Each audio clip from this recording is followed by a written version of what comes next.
वैशाख मास की कथा श्रृंखला में आप सभी श्रोतागणों का स्वागत करती हूँ। मैं सुप्रिया मिश्रा ऑफिशियल। जय श्री हरि, जय माता लक्ष्मी। आप सभी को वैशाख मास की कथा में हार्दिक स्वागत एवं अभिनंदन मैं करती हूँ। चलिए कथा को आरंभ करते हैं।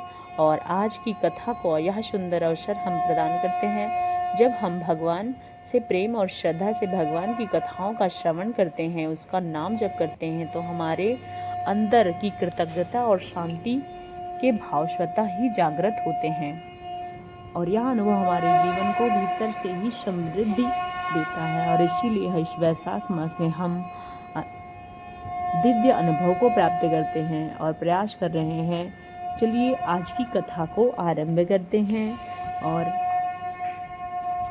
सुनते हैं वैशाख मास की अगली अध्याय की कथा को। गोस्वामी ने कहा, श्यामलपुर में हरिहर नाम के एक ब्राह्मण निवास करते थे। वो एक दिन में वन में गए। वहां उन्होंने वनवासी व्याध मनोजम के लिए लक्ष्य भेदन का प्रयास कर रहा था। हरिहर बाबा उसके बाणों के लक्ष्य में आ गए और उनके दोनों पैर कट गए। तब मुनियों की प्रेरणा से वो गंधमादन पर्वत पर पहुंचे और वहां उन्होंने जाकर चक्र तीर्थ और स्नान किया और फिर उनके दोनों पैर जैसे थे वैसे वापस आ गए। और तभी से इस पुण्यमय तीर्थ के मुनि तीर्थ भी कहा जाता है और आगे चलकर यह चक्र के नाम से चक्र तीर्थ कहलाता है। चक्र तीर्थ कहलाने लगा। इसके हाथ पैर या अन्य कोई अंग कट गए हों, उस कटे हुए अंग की पूर्ति के सर्व मनोरथदायक इस चक्र तीर्थ का सेवन कर सकता है। और इसके आगे आता है शंख तीर्थ।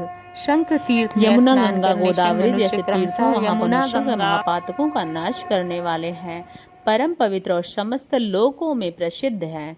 पूर्व काल में महाराज जान श्रुति ने इन्हीं तीर्थों में स्नान करके द्विज श्रेष्ठ रैक्व से उत्तम ज्ञान प्राप्त किया था। एक समय की बात है, महर्षि रैक्स पहले गंधमादन पर्वत पर रहकर अत्यंत कठिन तपस्या करते थे। वो जन्म से पंगु थे, अतः गंधमादन पर्वत पर जो तीर्थ है उसे में यात्रा करते थे। पैदल न चल सकने के कारण वो गाड़ी से ही उन तीर्थों में जाते थे, इसलिए गाड़ी वाले रैक के नाम से उनकी प्रसिद्धि हुई। उन्होंने तपस्या से अपना शरीर सुखा दिया था।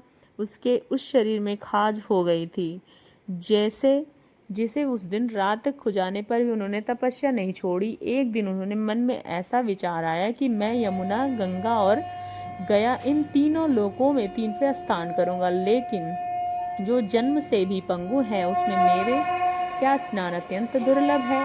गाड़ी से इतनी दूर की यात्रा नहीं की जा सकती, तब इस समय वह क्या करूं। इस प्रकार तर्क वितर्क करते हुए महाबुद्धिमान तीर्थों में स्नान करने से संबंध अपने कर्तव्य से निश्चय किया। उन्होंने सोचा, मेरा तपोबल दुर्धव्य और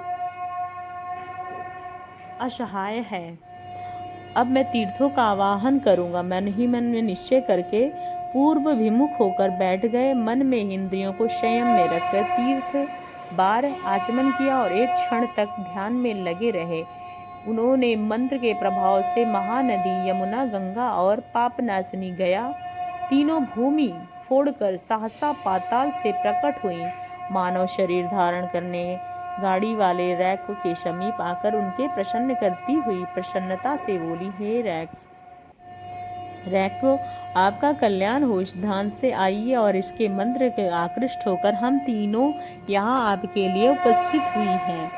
यह वचन सुनकर महामुनि रय ने ध्यान में बाहर आए और सामने उपस्थित देखा। तब उन्होंने उन तीनों को पूजन करके कहा, हे यमुने, हे देवी गंगा, हे पापनाशिनी गया, तुम तीनों गंधमादन पर्वत पर ही निवास करो।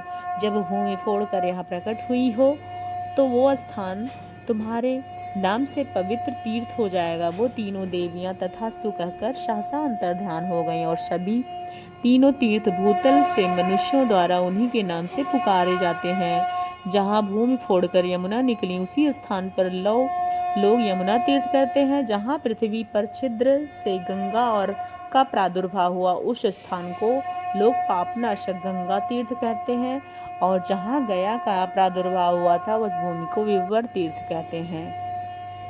इस प्रकार तीनों तीर्थ बड़े पवित्र हैं। जो मनुष्य इन उत्तम तीर्थों में स्नान करते हैं उन्होंने अज्ञान का नाश, ज्ञान का उदय हो जाता है। और मुनि ने अपने मंत्र द्वारा आकर्षित होकर तीन तीर्थों में स्नान करते हुए समय व्यतीत करने लगे। उस समय महाराज जानश्रुति इस भूतल पर राज करते थे। वो राजर्षि पुत्र के पौत्र थे। वो एकमात्र धर्म याचकों की श्रद्धा पूर्वक अन्नदान देते, अतः मुनि लोग उन्हें लोक में श्रद्धा देह कहते थे। भूखे याचकों की तृप्ति के लिए उस अन्न धन संपन्न राजा के वहां अनेक प्रकार के वचन कहे जाते। सभी याचकों में उनके नाम से बहुवाक्य भी रखा था। राजा जनश्रुत ने पुत्र महाबली जनश्रुति की अतिथि बहुत प्रिय थे, इसलिए वह बहुत दान करने के कारण बहुदाई के नाम से प्रसिद्ध हुए। अतिथियों की तृप्ति के लिए अन्न पान दल साग आदि उत्तम भोज व्यवस्था रखने लगे। उस समय पौत्रायण राजा के गुणों से महाभाग देवर्षि बहुत संतुष्ट हुए। उन सबके मन में राजा ने ऊपर में अपनी कृपा इच्छा हुई, और एक दिन राजा चांदश्रुत गर्मी के रात में अपने महल के भीतर खिड़की के पास सो रहे थे, और उसी समय देवर्षि गण हंस के रूप में धारण करके एक पंक्ति में आकाश मार्ग से उड़ते हुए आए, राजा के ऊपर होकर जाने लगे। और उसी समय बड़े वेग से उड़ते हुए एक हंस आगे जाने वाले हंस को संबोधित करके राजा को सुनाते हुए कहा, अरे भल्लाक्ष, ओ भल्लाक्ष, क्या आगे आगे जाता है? तू अंधों की नाई देखता नहीं है? आगे पूजनीय राजा जानश्रुति विराजमान है। अगर तू उन राजर्षि को लांघ कर ऊपर जाएगा तो तेज से तुझे जलाकर भस्म कर देगा। ऐसा कहते हुए उस हंस ने आगे जाने वाले हंस को उत्तर दिया, ओहो, तुम बड़े ज्ञानी हो, विद्वानों के द्वारा प्रशंसनीय हो, लेकिन तुम तुच्छ मनुष्य की इतनी प्रशंसा क्यों कर रहे हो? अब धर्मों के रहस्य को नहीं जानता, जैसे कि ब्राह्मणों में श्रेष्ठ गाड़ी वाले रैक्स मुनि जानते हैं, उसी राजा को तेज के समान नहीं है। रैक की पुण्य राशियों की संख्या नहीं हो सकती। पृथ्वी पर धली कण गिने जा सकते हैं, आकाश के नक्षत्र की गणना में आ सकते हैं, लेकिन रैक मुनि के महामेरु समान पुण्य पुंजों की गणना कोई नहीं कर सकता। राजा जानश्रुति ने तो वैसे ही धर्म है ही नहीं, फिर भी ज्ञान वैभव कहाँ हो सकता है? इस तुच्छ मनुष्य की चर्चा छोड़ो और गाड़ी वाले रैक मुनि की प्रशंसा करो। उन्होंने तो जन्म से पंगु होने का स्नान करके इच्छा से अपने मंत्रों द्वारा यमुना, गंगा और गया को भी अपने आश्रम के पास बुला लिया था। अब आगे जाने वाला हंस सब कुछ चुप होकर सुना, और हंस रूपधारी देवर्षि पुनः ब्रह्मलोक को चले गए। उसके बाद पौत्रायण राजा जानश्रुति के पास उत्पन्न चरम सीमा पर पहुंचे। यह सुनकर अत्यंत उदास हो गए, बार बार लंबी सांस खींचते हुए विचार करने लगे। उस हंस ने रैक्स को ऊंचा बताते हुए मुझे तुच्छ क्यों कहा?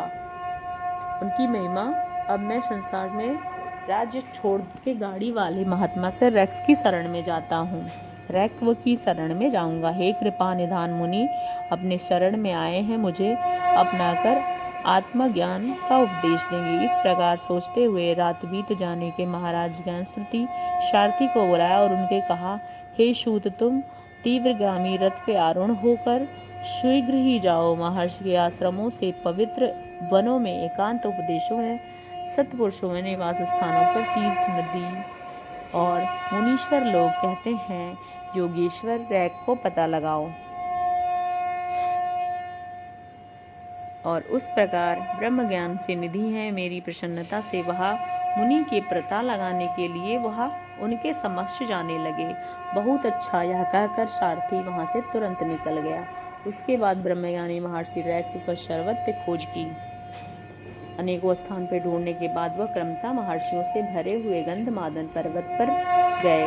वहां खोजते खोजते उन्होंने मुनीश्वर रैक को देखा, जो गाड़ी पर बैठकर अपनी खाज खुजला रहे थे। उनकी कला रहित अवदैत ब्रह्मा चिंतन में संलग्न थे। गाड़ी सहित वह महामुनि को देखकर सारथी ने पहचान लिया और रैक मुनि के पास जाकर उन्हें प्रणाम किया। उनके समीप बैठकर विनय पूर्वक पूछा, हे प्रभु, आप रैक के नाम से विख्यात है। तुम मुनि कहा, हाँ, मैं गाड़ी वाला रैक हूँ।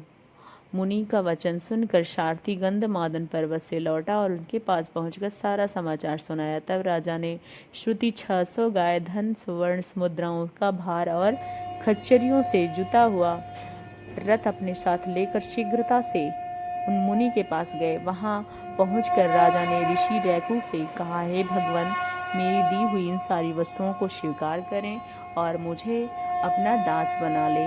मुझे उपदेश दीजिए। तब मुनि ने कहा, हे राजन, यह गाय, सोने, भार और रथ तुम्हारे ही पास रहने दो। मैं तुम्हें बहुत कल्पों तक जीवित रहने वाला हूँ। इस धन के द्वारा मेरा कौन सा लाभ होगा?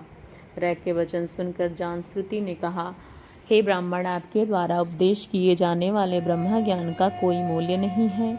अब आप यह धन और रथ ग्रहण करें, न कि मुझे निष्फल अवैध ब्रह्म ज्ञान का उपदेश दें। यह सुनकर मुनि ने, जिसका संसार में वैराग्य हो और उसके पुण्य पाप रूप प्राबंध में विश्वास हो, वह ज्ञानी उपदेश का भागी है। हालांकि तुम्हारे संसार में वैराग्य हो गया है, फिर मैं भी तुम्हारे पुण्यों का और पापों का विनाश नहीं हुआ है। यह 3 पवित्र तीर्थ हैं जो समस्त मनोवांछित फलों का देने वाले हैं। यमुना तीर्थ, गंगा तीर्थ और गया तीर्थ, इन तीनों में तुम शीघ्र ही स्नान करो। इससे तुम्हारे सभी प्रारब्ध कर्मों का क्षय होगा, अंतःकरण शुद्ध होगा और तुम ज्ञान का उपदेश करूंगा।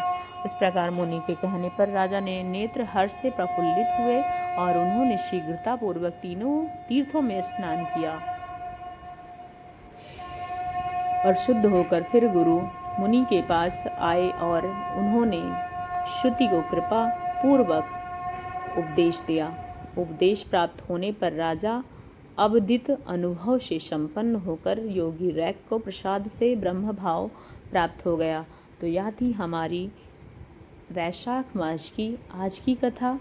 और आज की कथा आपको कैसी लगी हमें कमेंट बॉक्स में ज़रूर बताइएगा। हर हर महादेव, श्री शिवाय नमस्तुभ्यम।